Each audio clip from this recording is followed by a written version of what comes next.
Bismillahirrahmanirrahim.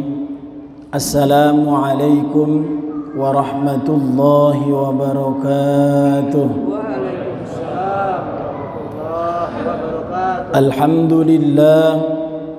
Alhamdulillahilladzi anzala as-sakinata fi qulubil mu'minin liyazdadu imanan ma'a imanihim.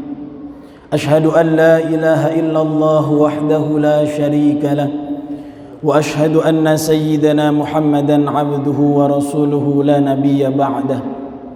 Allahumma salli ala sayyidina wa habibina wa syafi'ina wa maulana Muhammadin wa ala alihi wa ashabihi ajma'in, amma ba'du.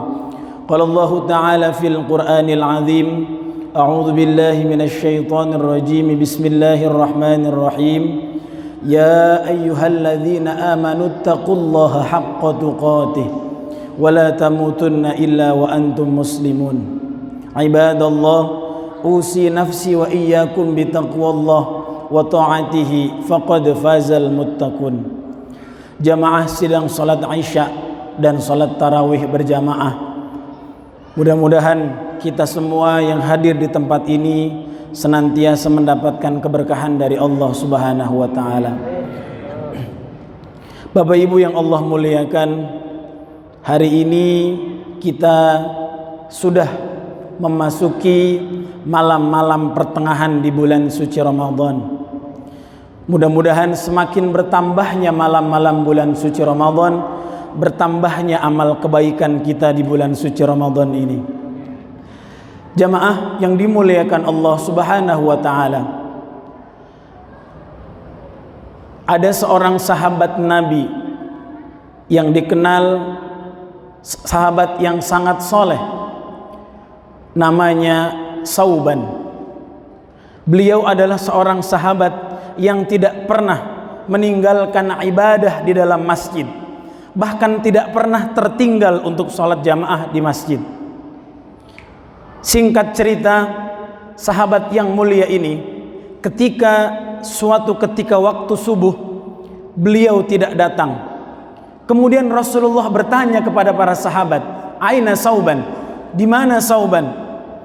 Lihat bagaimana Nabi Muhammad sallallahu alaihi wasallam begitu perhatian kepada jamaahnya. Satu orang sahabat yang tidak hadir, beliau pun bisa tahu.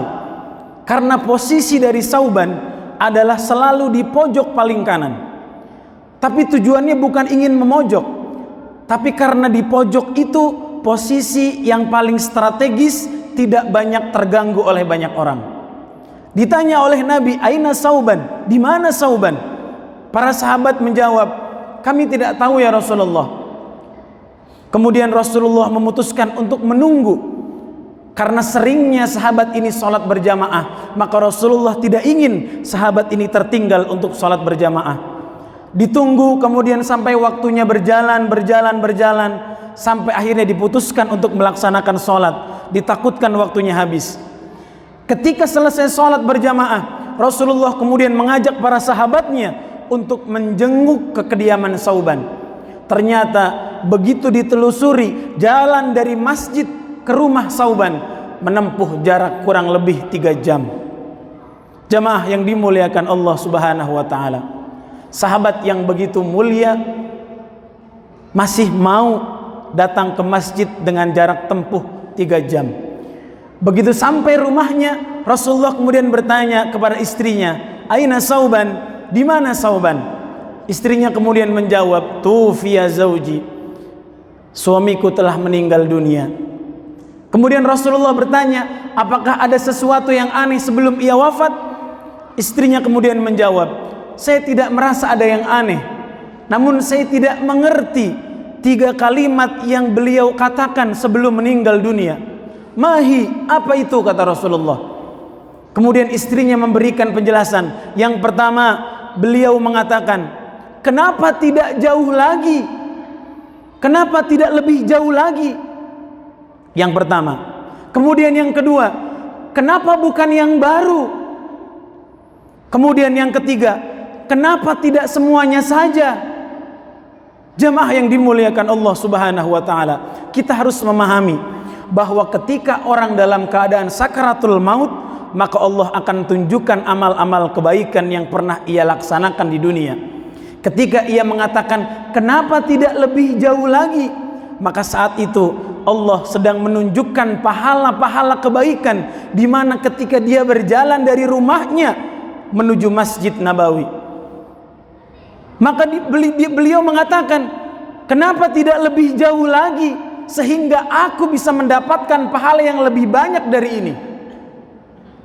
Penjelasan dari kalimat pertama yang diucapkan oleh Sauban, bukankah ketika kita melangkah ke masjid, langkah pertamanya menaikkan derajat kita, langkah keduanya menghapuskan dosa-dosa kecil yang kita bawa. Masjidnya, ketika sudah sampai masjid, pahalanya 25 lebih baik daripada tempat biasa. Dari 1 ke 2 jaraknya 500 tahun, dari 2 ke 3 jaraknya 500 tahun, dari 3 ke 4 jaraknya 500 tahun. Maka ketika sahabat ini mengerti bahwa jalan langkah ke masjid itu mampu mendatangkan pahala yang begitu besar, maka dalam sakaratul mautnya ia menyesali, kenapa tidak lebih jauh lagi masjidnya? Kemudian kalimat beliau yang kedua, kenapa bukan yang baru? Karena ketika beliau pernah berjalan dari rumah menuju masjid, menemui seseorang yang sedang dalam keadaan kedinginan, kemudian ia menggunakan baju double, baju barunya di dalam, baju lamanya ia kenakan di luar.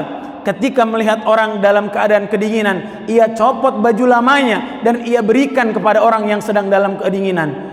Maka kemudian Allah tampakkan pahalanya, sehingga ia mengatakan, kenapa bukan yang baru yang saya berikan, sehingga saya bisa mendapatkan pahala yang lebih dari ini? Kalimat yang ketiga yang Sauban katakan sebelum meninggal adalah, kenapa bukan semuanya saja? Karena sahabat mulia ini terbiasa bersedekah, setiap harinya rajin berbagi dengan tetangga, senantiasa berbagi dengan orang-orang sekitarnya. Maka ketika ditampakkan pahala sedekahnya, kenapa bukan semua saja yang saya kerjakan? Kenapa tidak semua yang saya berikan? Jamaah yang dimuliakan Allah Subhanahu wa taala, sahabat yang mulia, surganya begitu dekat. Sahabat Nabi sempat menjumpai Nabi, mungkin dosa-dosanya akan diampuni Allah Subhanahu wa taala, tapi tetap mau datang ke masjid dengan jarak waktu 3 jam. Masjidnya tidak berkarpet, langsung menyentuh tanah, tiangnya dari pelepah-pelepah kurma, atapnya dari daun-daun kurma, mau tetap datang ke masjid menempuh jalan 3 jam. Maka kita ada di mana hari ini? Sering kita dengarkan, kita bukan sahabat Nabi, tetangga Nabi pun bukan, belum pernah melihat Nabi, bermimpi dengan Nabi pun belum tentu, hisab masih menegangkan, surga belum ditentukan. Lalu kenapa di antara kita masih malas-malas untuk datang ke masjid? Maka di bulan suci Ramadan ini, tempat di mana amal ibadah dilipat gandakan oleh Allah Subhanahu wa taala. Hadisnya qudsi di dalam kitab Sahih Al-Bukhari, wal hasanatu bi asyri amthaliha, setiap amal kebaikan akan Allah lipat gandakan 10 kali lipat dari hari yang biasa. Mudah-mudahan dengan kisah ini kita bisa petik satu pelajaran dan kita bisa bawa pulang, bahwa sahabat yang mulia ini saja masih menyesali amalannya, masih merasa kurang dalam beramal. Apalah daya kita, orang-orang biasa yang tidak pernah bertemu Nabi, jauh dari Nabi. Maka harusnya kita lebih bersemangat lagi untuk mendekatkan diri kepada Allah Subhanahu wa taala. Mudah-mudahan sisa umur kita yang diberikan Allah Subhanahu wa taala menjadikan kita menjadi orang-orang yang semakin dekat kepada Allah Subhanahu wa taala, sehingga nanti di ujung wafatnya kita mendapatkan predikat orang-orang yang husnul khatimah. Akhirul kalam. Assalamualaikum warahmatullahi wabarakatuh.